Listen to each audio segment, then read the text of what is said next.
ميكال.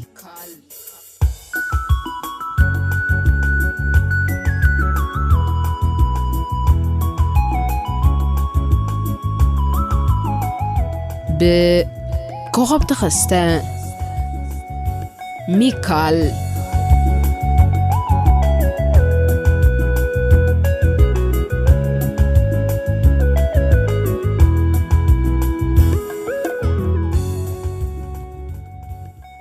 عزو السلام تانا تقبلوا زخبركم من زخبركن انت خطاتلتي مربات سينما سمرة كم يادلخم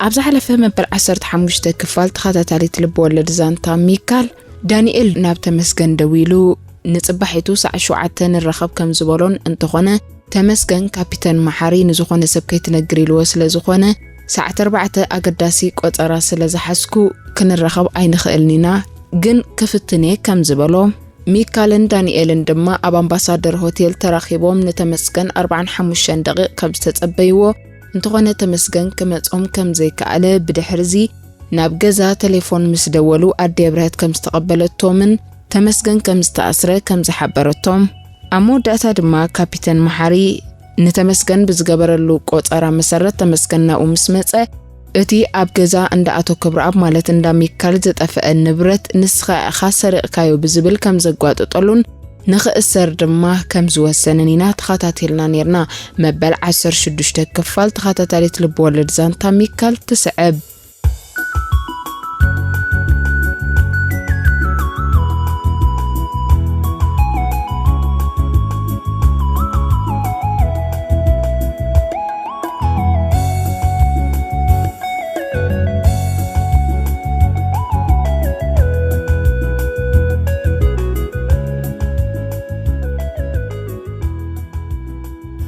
كابيتان محاري مأسار تمسكن ولاديتو أدي برهت نحبتو منيا نياقات أمي چانچو سلزنبرت سلستين أبزنبرالو أوانيو نجير وانكيدو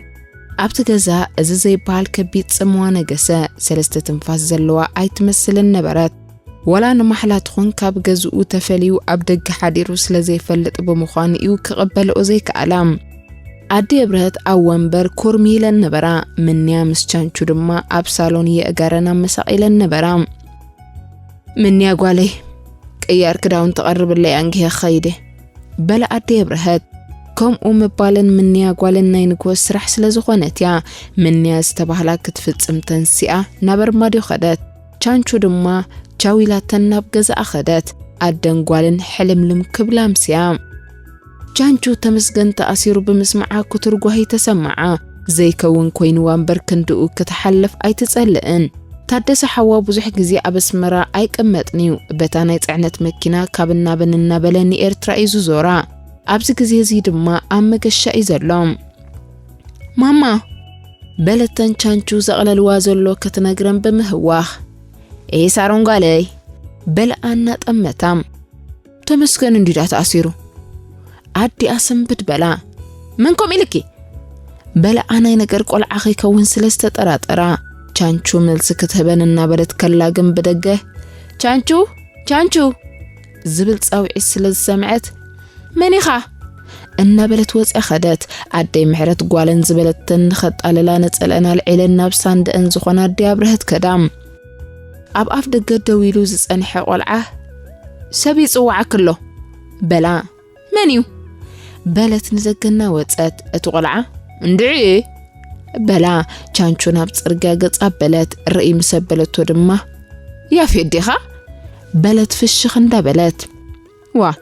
بين دا مش تمال بحر شاستينا يا فيت بزربا كيسن بدا وا صبا اللخي بزل على صنيح السلام زي بلاي الا قسه بلا هدي إلوم ني حدش عمت داردو خقابزك صبح بلا في الشخنا بلم ويلي أنت تصبح بايز خون زلو بلت چانچو قال حساب متقوا سلزنبره تصبح نينكو انت يسرح لك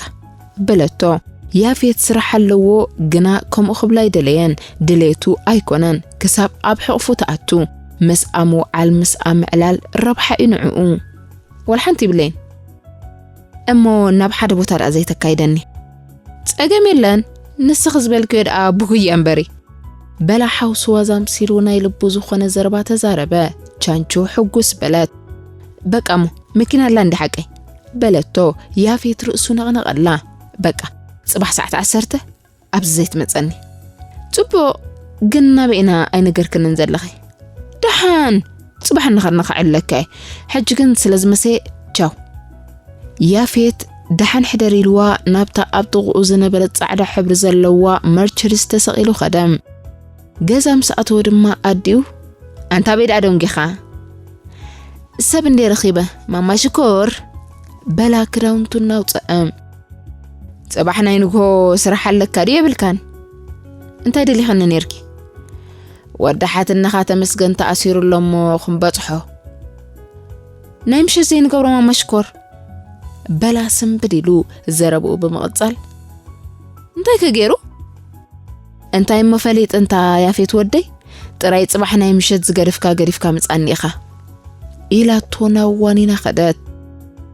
ንጽባሒቱ ያፌት ልክዕ ሰዓት 10 ኣብ ኣኽርያ በጽሐ ቻንቹ ውልዕልዕ ኢላ በማዕዶ ረኣያ ኣብ ኢዳ ቦርሳን ጠልጢላ ነበረት በኣከዳድና ኣመቸም ደስያ ትብለካ ንመልክዓን ቅርጻን ዘድምቕ ጥራያ ትኽደን ዘመናም ጾኢላ ምስ ዝሃውተታ ደቂ ኣንስትዮ ኣይትህውትትንያ ምምጻ ያፌት ዝረኣየ ቻንቹ ፍሽኽሽኽና በለት ስፓርቴሎ ከፊታ ኣተወት ሃይ ያፌት ከመይ ሓዲርካ ኢላ ሰላም በለቶም ጽቡቕ ቻንቹ ሽኮር ምጓሕ ደኣ ኣብይኒ ለይቲ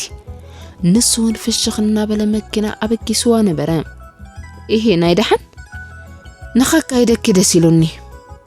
በላ ፍሽኽና በለ ክብላ ዝግብኦ ግን ስለ ዘፍቅረኪ ገጽ ከንኽርኢ ተሃንጢ ሓዲረ ኢነሩ እንተኾነ ከምዛ ዓይነት ዘረባ ንኸይዛረብ እገዳ ተገይሩሉ እዩ ካሓተክባ ናበይና ክንከይድ በላ ያፌት መምራሕ መኪና እናቐጸለም ሓደ ሰብ ኣሎ ዝተኣስረ ክሪኦ ይኸይድ ኣለኹ እንታይ ከ ዝኸውን ዘሎ እንተኾነ መልስ ክረክብ ኣይከኣለን ያፌት ሰሚዓቶ ዲ ኣይሰማዓቶን ንኸረጋግጽ ቻንቹ ሰሚዕክኒ ዶ እንታይ ከኢለ ሓቲተክ ነይረ በላ ዘመድናይ በለቶ ቻንቹ በቕልጡፍ ክትዓጽዎ ደልያነ ተዘረባ ድሮ ኣብ ሻድሻይ መደበር ፖሊስ በጺሖም ነበሩ ክልቲኦም ናብ ትብርኽ ዝበለ መደበር ፖሊስ ኣተው ኣዲ የብርህት አንጊሄኔም በጺሕን ዝተመልሳ ከምኡ ስለ ዝኾነ ድማ ቻንቹ ይኹን ያፌት ዘይረኸብዋን ቻንቹ መሪሓቶ ናብቲ ስልጣንያ ዝቕበል ከደት ነቲ ዘምጽኣቶ ንብረት ሃበቶ ስሙን ስማቡኡን ምስ ነገረቶ ያፌት ብውሽጡ ሰንበደ ነቲ ዘመድና ዝበለቶ ሰብ ወድሓትንኡ ምዃኑ ፈለጠ ክሳብ ተመላሽ ዝመጽእ ኣብ መንደቕ ተጸጊዖም ክጽበዩ ጀመሩ ካብ ቤት ጽሕፈት ወፂኡ ናብ ደገ ገጹ ክመጽእ ንካፒተን መሓር ምስ ረኣየቶ ቻንቹ ናብኡ ብህድኣት ብምቕራብ ሰላም በለቶ ንሰላምታ ኣብ ሰላምታ ዝመለሰ ካፒተን መሓሪ እንታይ ክሰማዓኪ በላም ሓፍቲ ተመስገነ ዝከኣል ተኾይኑ ከተረኽበኒ በለቶ ካፒተን ንዕምሳይ ኢሉ ሒዝዋና ቤት ጽሕፈት ኣተወ ኮፍ ንኽትብል ብኢዱ ምስ ሓበራ ድማ ተመስገን ሓውኽዲ ብሓቂ ዘረብኡ ብምቕጻል ድማ ሓቂ ተተዛሪብኪ ከረኽበኪ በላም ጎረቤት እዩ በለቶ ካፒተን ስማ መዝጊቡ ጽባሕ ከረኽበክ ብምባል ኣሰናበታም ቻንቹ ናብ ያፌት መጽያ ንኺድ ኢላ ብግስ ምስ በለት ሚካል ድሮ መሳለል ወዲኣ ኣብ ላዕሊ ደይባ ፊት ንፊት ተጋጠማ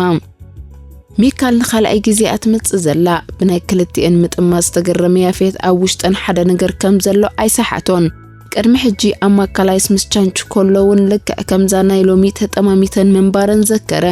ሽዑ ቻንቹ ዘመደያ ጸላለይ ጅምራሉ ዝበለተውን ዘከረ እታ ናይ ሽዑ ጓል ድማ ሎሚ ኣብ ሻድሻይ መደበር ፖሊስ ምስ ቻንቹ ክትፋጠጥ ዝረኣያም ቻንቹ ምስ ያፌት መሳለል ወሪዶም ጽርግያ ሰጊሮም ናብ መኪና ብምእታው ጉዕዞኦም ናብ ኣኽርያ ቀጸሉ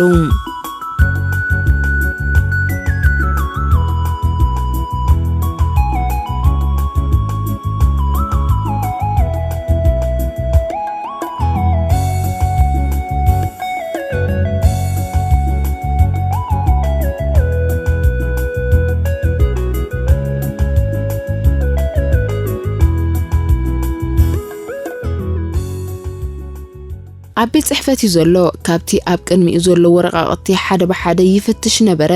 ገሊኡ ተወዲኡ ዝነበረ ክኸውን እንከሎ ገሊኡ ናብ ቤት ፍርዲ ዝሓለፈ ገሊኡ ድማ ገና ኣብ መስርሕ መርመራ ዘሎ ገበናቱ ነይሩ ካፒቴን መሐሪ ሚካል ካብ ዝወግሕ ክልተ ግዜ መጽያ ከም ዝነበረት ፈሊጡሎ ንኹሎም ኣባላት ናይቲ መደበር ኣብ ዝመጸትሉ ግዜ ሓበሬታ ክህብዎ ከም ዘለዎም ይሓቢርዎም ነታ ሒዝዋ ዝነበረ ወረቐት እናረኣያ ከሎ ድማ ቴሌፎን ጭርበለት እሞ ኣልዒሉ ሄሎ ሻርሻይ መደበር ፖሊስ በለም እወ ካብ ቤት ፍርዲ ዞባ ማእከል ኣኽባር ሕጊ ብዛዕባ መስፍን ሰንጋል ዝተባሃለ ሰብ ኣብ ትሕቲኹም ዘሎ እሱር ሙሉእ ጸብጻብ ኣብ ዝሓፀረ ግዜ ኣቕርቡልና በሎ ተረዲእካ ኣለኹ ኢሉ ለዓት ቴሌፎን ኣቦታ ኣመለሳም ካፒቴን መሐሪ ካብቲ ኣብ ቅድሚኡ ዘሎ ተሰርዐ ወረቓቕቲ ክፍትሽ ጀመረ ንሓንቲ ካብ ማእከል መዚዙ ብምውፃእ ብላዕለዋይ ገበር ናይቲ ጻዕዳ ወረቐት ናይ ክስ መዝገብ ዝብል ጽሑፍ ኣለዋ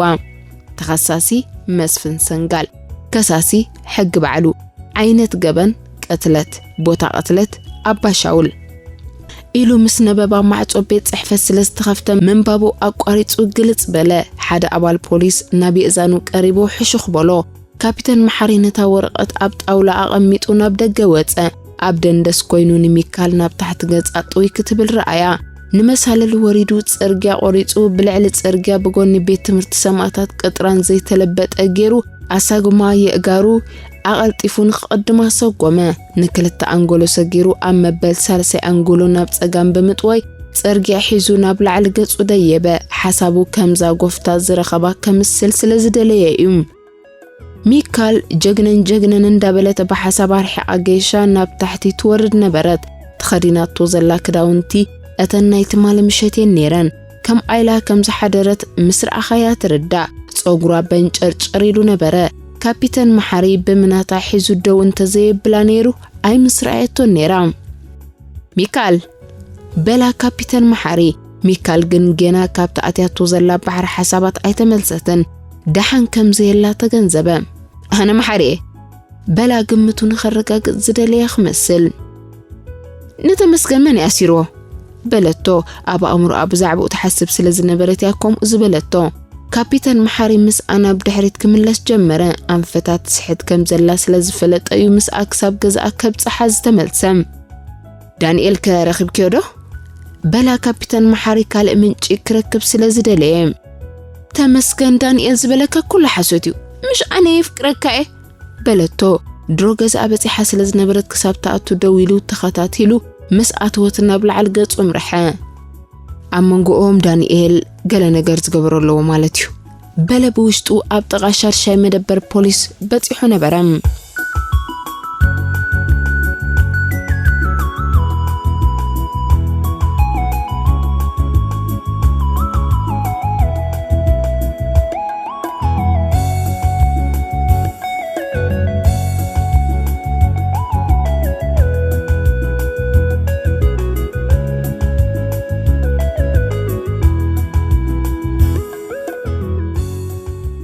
زخبركم من زخبركن انت خاتاتلتي سينما سامرا بفلايد ما تخاتاتلتي ميكالزر استالب ولداويت زانتا مبل 16 كفال زانتانا ابز كنزاز مينا مرخبنا مبل 10 كفالي وكخون كان وترو لايك كومنت مقبار اي تحمقنا بلنا كنسانا بتينا سسنا يوم